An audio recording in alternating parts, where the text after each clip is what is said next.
One of the most common financial questions people ask is surprisingly simple. How much savings is enough? Should you aim for a certain number?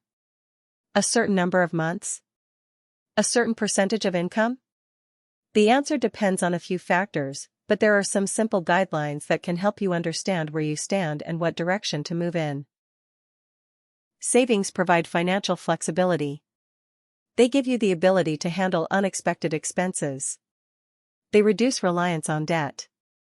And they create options when life changes. Without savings, even small disruptions can create stress. With savings, those same disruptions become much easier to manage. Savings create financial breathing room. If you're just beginning to build savings, the first milestone is often around $500 to $1,000. This amount can handle many common unexpected expenses. Car repairs. Small medical bills.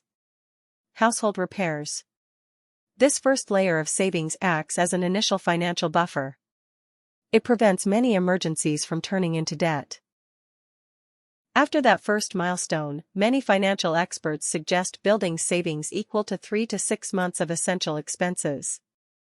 This level of savings can help protect against larger disruptions, like losing a job or experiencing a significant life change. The goal isn't to reach that number immediately. It's to build toward it gradually over time. Consistency is more important than speed. Once an emergency fund is established, savings can begin supporting other goals. Travel. Education. A home purchase. Investments for the future. At this stage, savings shift from protection to opportunity.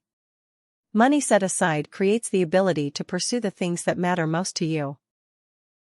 Many people feel discouraged when they compare their savings to ideal targets. But financial progress is rarely instant.